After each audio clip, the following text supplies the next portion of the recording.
Have you ever walked into a room and instantly felt someone's presence before they even said a word? Not because of how they looked, but because of how they carried themselves, how they made you feel the way the energy shifted when they entered.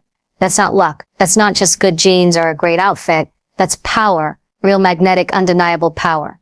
We like to think attraction is about appearances.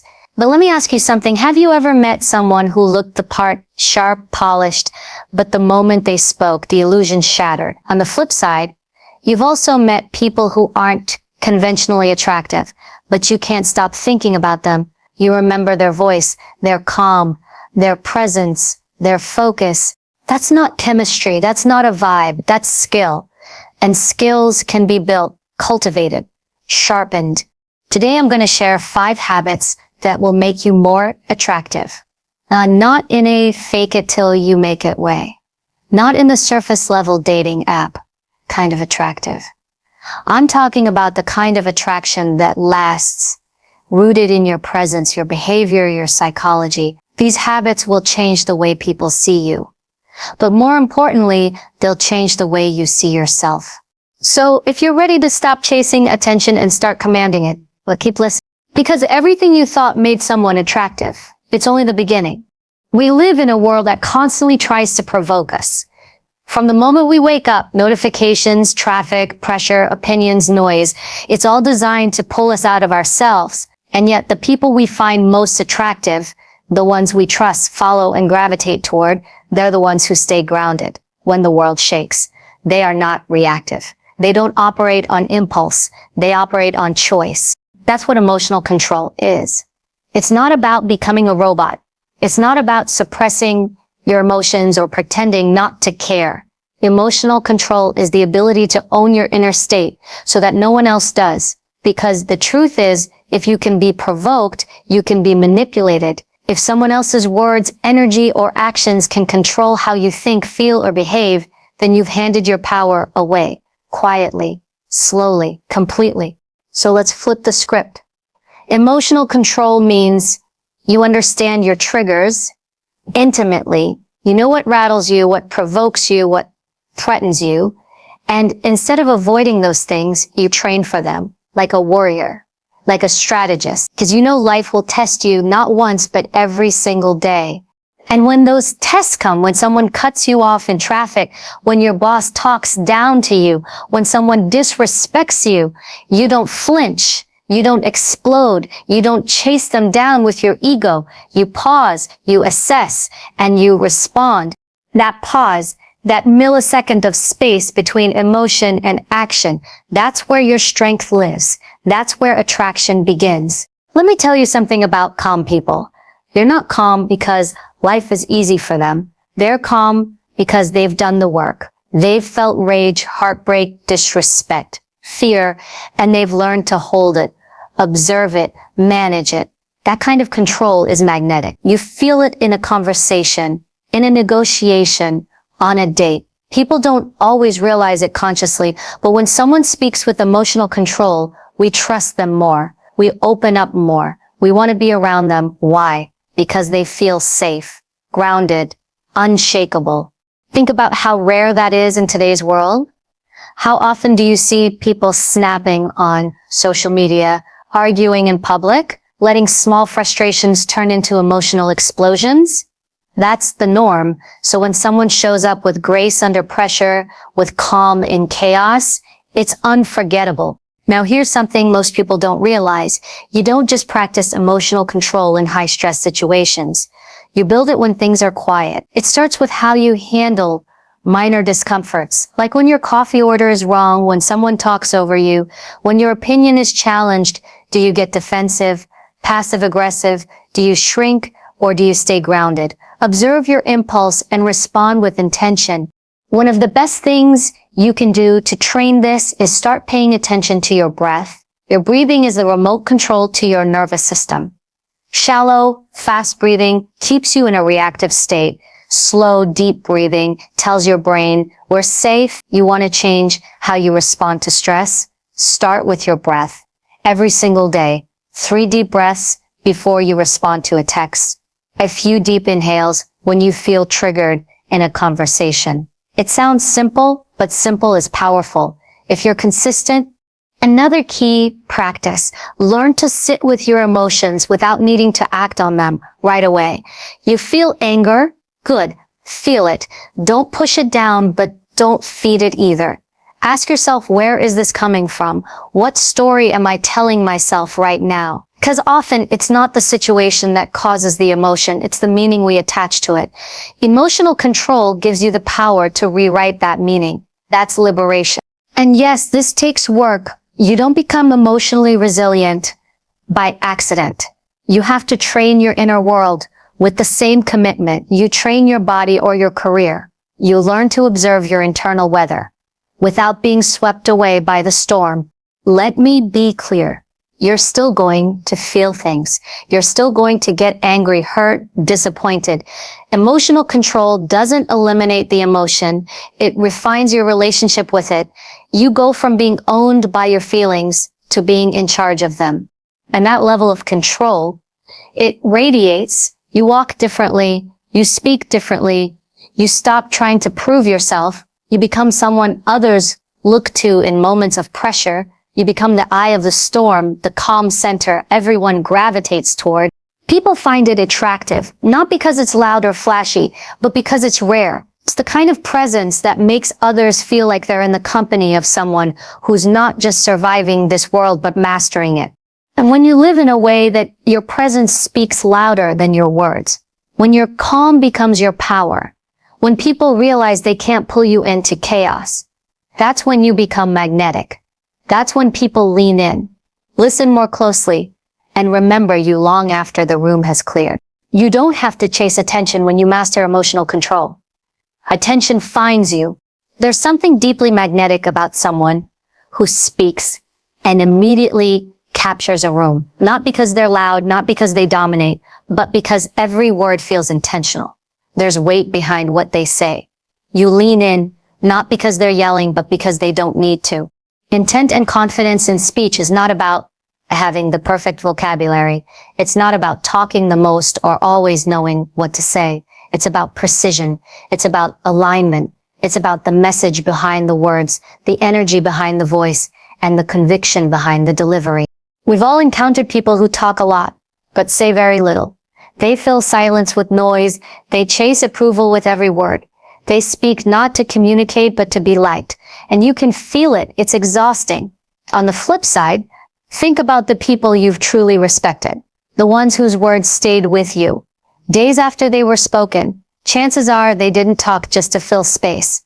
They spoke when they had something to say. And when they did, it mattered. That's the power of intent. When you speak with intent, every sentence carries purpose. You're not trying to impress anyone. You're not looking for validation. You're communicating a message clearly, cleanly, and calmly. You don't rush to fill the silence because you understand something most people miss. Silence isn't weakness. It's strength. In fact, silence used strategically is one of the most powerful communication tools you have. Most people are afraid of it. They think silence makes them look uncertain, awkward, weak. But silence, when held with presence, creates gravity. It gives people space to absorb your words. It signals control. And it gives you time to choose your response instead of reacting emotionally. Think about the last time someone made you feel heard. Really heard, not someone who nodded while looking at their phone. Someone who was fully there. Eye contact, stillness, no fidgeting. Just presence. That's what confident communication looks like. It's not performative, it's focused.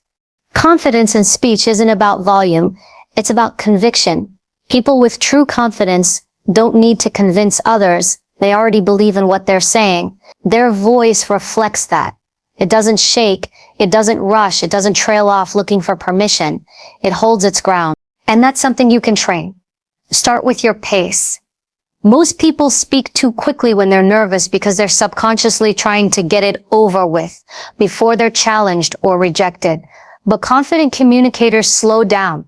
They let their words breathe. They're not afraid of being interrupted because they know they'll command the space again.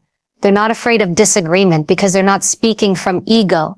They're speaking from clarity. You can also train your tone. Your tone tells people more about you than your words ever could. It reveals whether you're grounded or insecure, whether you're reacting or choosing. A voice that is calm and steady, even in discomfort, signals discipline. It tells others you're in control of yourself, which instantly makes you more attractive, more trustworthy, more compelling. And let's talk about body language for a moment, because your posture is a silent amplifier of your voice. You can say all the right things, but if your shoulders are hunched, your eyes are darting, and your hands are fidgeting, the message gets lost. Your body should align with your words. Stand tall, shoulders back, chin level, eye contact steady but not aggressive. You don't need to puff yourself up or shrink yourself down. You just need to own your space. Confidence doesn't mean knowing everything. It means being okay with not knowing. It means saying, I don't know, without shame. It means asking questions from curiosity, not insecurity. People respect honesty. They feel safe around those who can be real without being defensive. And that brings us to one of the most overlooked aspects of confident communication, listening. The best communicators listen more than they speak. They pay attention. They read the room. They understand that communication is not about performance. It's about connection. When you listen well, you learn what people need. You understand how to respond, not just with facts, but with empathy, clarity, and strength. So how do you begin to speak with more intent and confidence? Start small. Before you speak, pause. Ask yourself, why am I saying this? What's the purpose behind these words? That microsecond of mindfulness changes everything. It removes impulsiveness. It brings clarity. It eliminates filler. And over time, you'll notice you're saying less, but meaning more. Practice presence. When you're in a conversation, be there, not thinking about your next point, not distracted, fully there. Because the people who are truly present, they leave an impact. They don't need to perform. They don't need to impress. Their presence is the impression. And finally, be willing to be misunderstood. You will not always be liked. You will not always be agreed with. And that's okay. Speaking with intent and confidence isn't about controlling how others receive you. It's about honoring how you present yourself. Truthfully, deliberately, unapologetically. When you speak from that place, people listen. Not because you asked them to, but because you gave them a reason. And that right there is one of the most powerful forms of attraction there is. You can tell everything about a person before they even open their mouth. The way someone enters a room, how they carry their body, how they move, how they stand, how they sit, it tells you their entire story, their level of self-worth, their comfort in their own skin, whether they're apologizing for existing or owning every inch of space they walk through. And here's the truth. Most people shrink themselves quietly, subtly. They hunch their shoulders to be smaller. They walk fast to avoid being noticed. They fold in their hands. They avoid eye contact. They stay close to walls, to corners, to exit. Not because they lack style, but because they haven't fully accepted their right to take up space. But the people we're drawn to, the ones we can't look away from, they walk like they belong. Not because someone gave them permission, but because they decided deep within themselves, I know who I am, and when you know who you are, the world responds differently. You see, confidence doesn't start with words. It begins with how you show up. Physically, energetically, emotionally. It starts the moment your feet hit the ground. When you walk with intention, people feel it. When you move with certainty, people notice. You don't need to dress loud or walk in yelling. Quiet power is the most dangerous kind.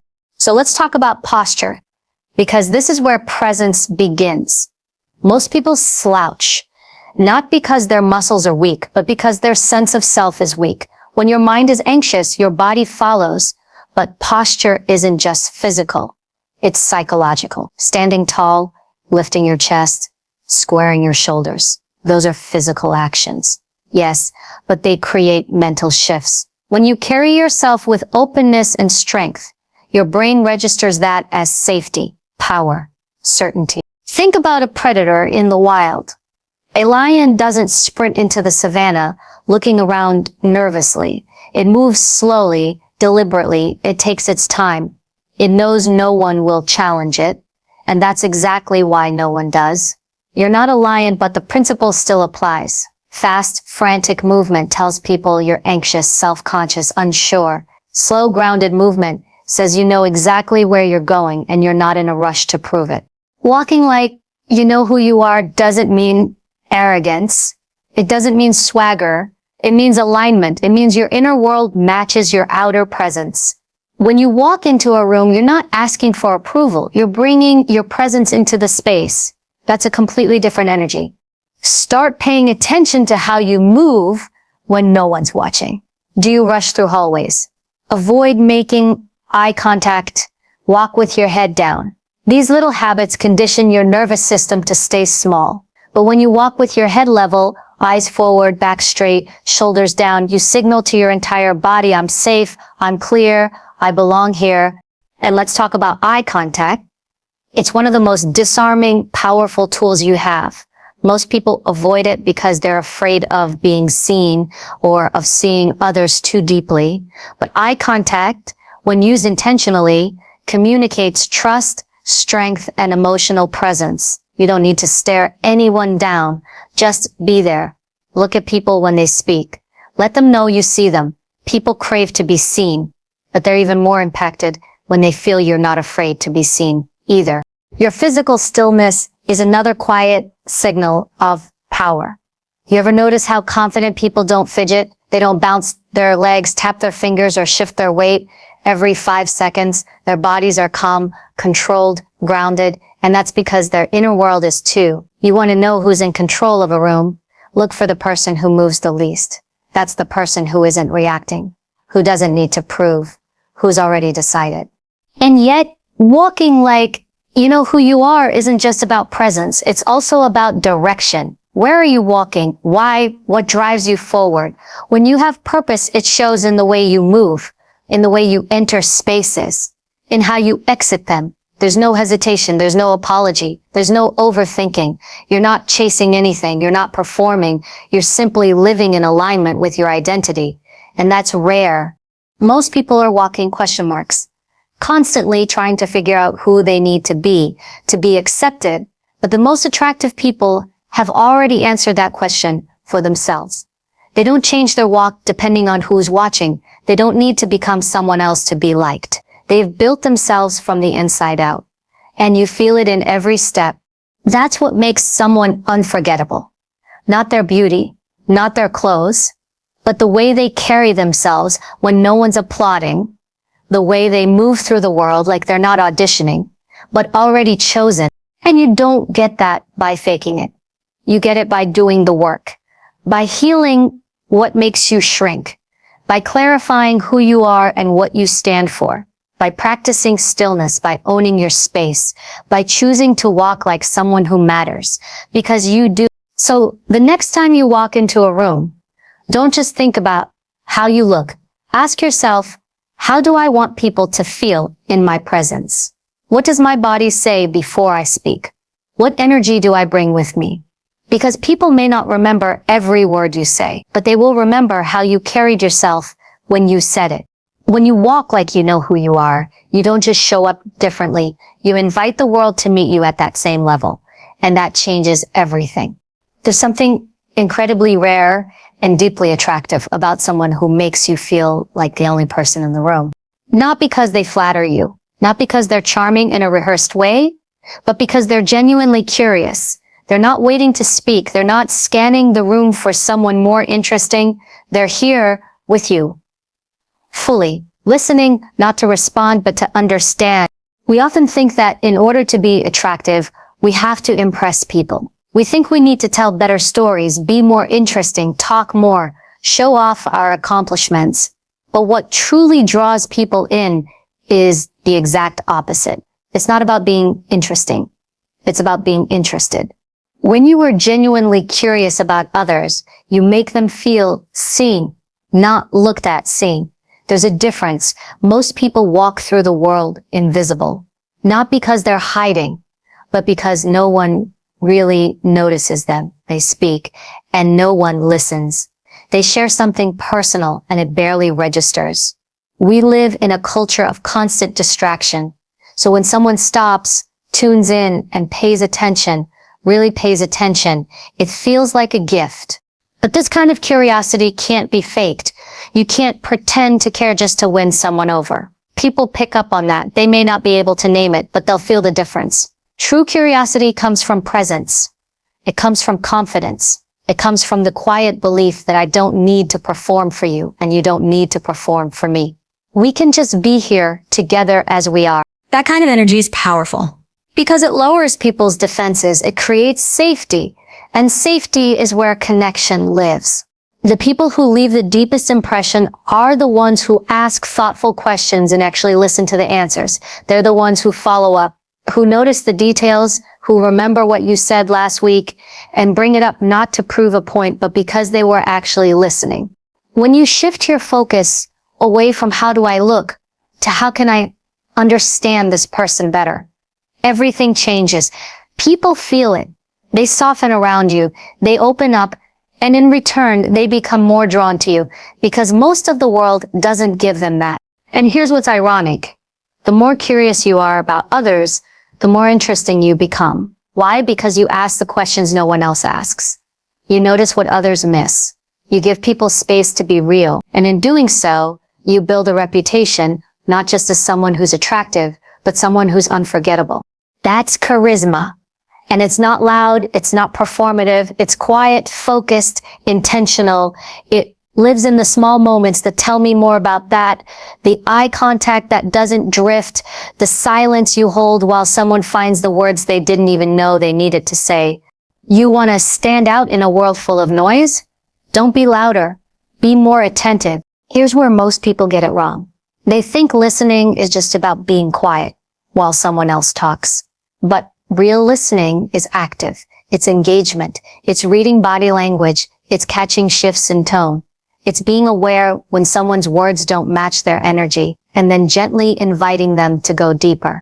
You don't need a psychology degree to do this. You just need to slow down, put your phone away, be present, ask better questions, and more importantly, be okay with silence. Don't rush to fill the gaps. Let people think. Let them process. Let them trust that you're not just waiting for your turn, but actually here for theirs. Being curious about others also means being curious about what's beneath the surface. Most people walk around wearing masks, defense mechanisms, survival habits, rehearsed identities. But underneath all of that is something much more real. When you learn to listen beneath the words, you connect with who people really are, not who they think they need to be. And there's a quiet confidence in that. Because when you're grounded enough in yourself, you don't need to dominate conversations. You don't need to prove anything. You're not interested in being the most interesting person in the room. You're interested in being the most present. And that's rare. So how do you build this habit? Start by asking better questions. Move beyond how are you and what do you do? Ask things like, what's been on your mind lately? What's lighting you up these days? What's something you've been thinking about but haven't said out loud yet? You'd be surprised what people will share when they feel safe. Then, when they respond, listen without rehearsing your reply. Listen without thinking about your own story. Give them the floor. Let them be the center of gravity for that moment. And remember, curiosity isn't always verbal. It's in your body language. It's in your eyes, your posture, your stillness. It's in whether or not you turn towards someone when they speak, whether your energy says, I'm here or I'm halfway out the door. People are incredibly intuitive. They know when they're being tolerated versus when they're being valued. They know when your interest is a strategy versus when it's sincere. So be sincere, be present, be curious, not because it will make you more liked, but because it will make you more human. And in a world full of people trying to be impressive, the most attractive thing you can be is real. You don't need to talk more. You need to connect better. And that starts with curiosity, the kind that asks nothing in return, the kind that makes people feel safe enough to be seen and bold enough to be themselves. When you master that, you won't have to chase relationships. You'll attract them effortlessly. There's a difference between taking care of yourself and performing self-care. One is rooted in discipline. The other is often rooted in appearance. And the truth is, people can tell the difference. Discipline and self-care isn't about bubble baths and expensive skincare routines. It's not about what looks good on social media. It's about how you respect yourself behind closed doors. When no one is watching, when no one is praising you, it's about the habits you commit to because you know you are worthy of being taken care of by you. That's where true attraction begins, not in being attractive to others, but in being accountable to yourself. When you hold yourself to a standard, not from perfectionism, but from self-respect, you radiate something different. You don't move through the world looking for someone to complete you. You've already done the work. You've built the foundation, and people feel that because discipline is magnetic. We're drawn to people who have structure, who have control, who take their life seriously, not in a rigid way, but in a way that says, I know what I need to function at my best, and I don't compromise that for anyone.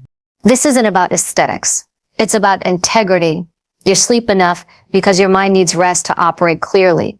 You train your body because it's your responsibility to carry yourself with strength. You eat well, not to punish yourself, but because it fuels your clarity, your energy, your mood. That level of commitment to your well-being creates a powerful internal message. I matter. I'm worth showing up for. And here's the shift that happens when you live like that. Your standards rise, not just for yourself, but for how others treat you. Because when you consistently show up for yourself, you stop tolerating anything that pulls you out of alignment. You stop overgiving. You stop chasing people who don't respect your time. You stop bending your boundaries to make others more comfortable. Boundaries are not walls. They're filters. They allow the right things in and keep the wrong things out. And the more you care for yourself, the more sacred your energy becomes. You stop offering access to everyone. You stop explaining your worth.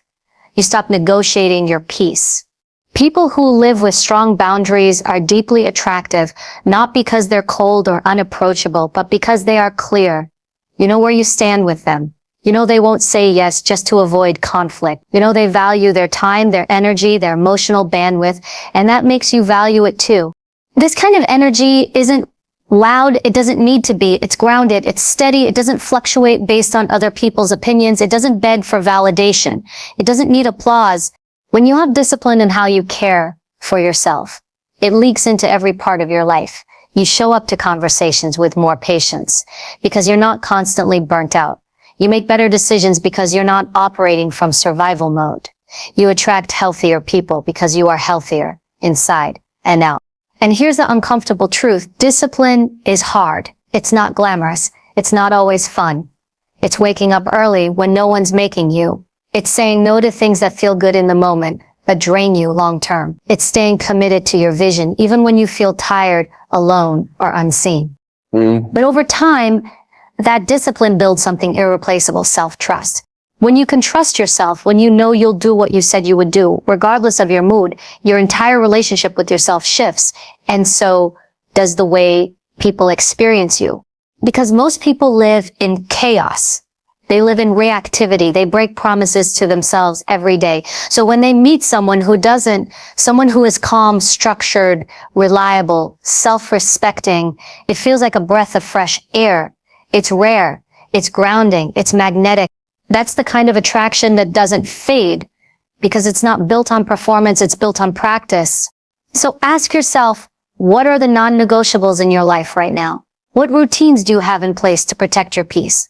What are you doing not just to look good, but to feel good, to think clearly, to stand tall in who you are? And maybe more importantly, where are you still abandoning yourself to please others? Where are you lowering your standards just to keep the peace? Where are you sacrificing long-term well-being for short-term comfort? Because your attractiveness doesn't come from how many people like you. It comes from how consistently you honor yourself. In small decisions, in daily routines, in the boundaries you enforce, even when it's uncomfortable. And when that level of self-discipline meets self-care, and those two things are rooted in truth, not vanity, you become the kind of person who doesn't just walk into a room and turn heads. You change the energy of the space.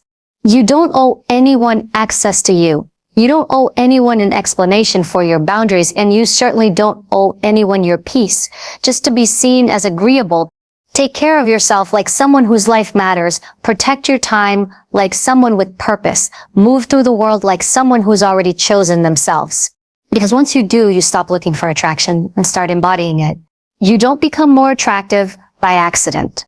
You don't become magnetic by changing your face, your outfit, your feed. You become magnetic when you change your presence. When you build inner strength, emotional control, and radical self-respect, when you train your voice to speak with purpose, your body to move with confidence, your mind to listen with curiosity, and your life to reflect the standards you hold for yourself. Attraction isn't a game. It's not something you hustle for or beg for. It's something you become by doing the inner work that most people avoid. Master your emotions so you're not at the mercy of anyone else's. Speak like your words matter, because they do. Walk like you belong in every room you enter, even if you're still earning your place there.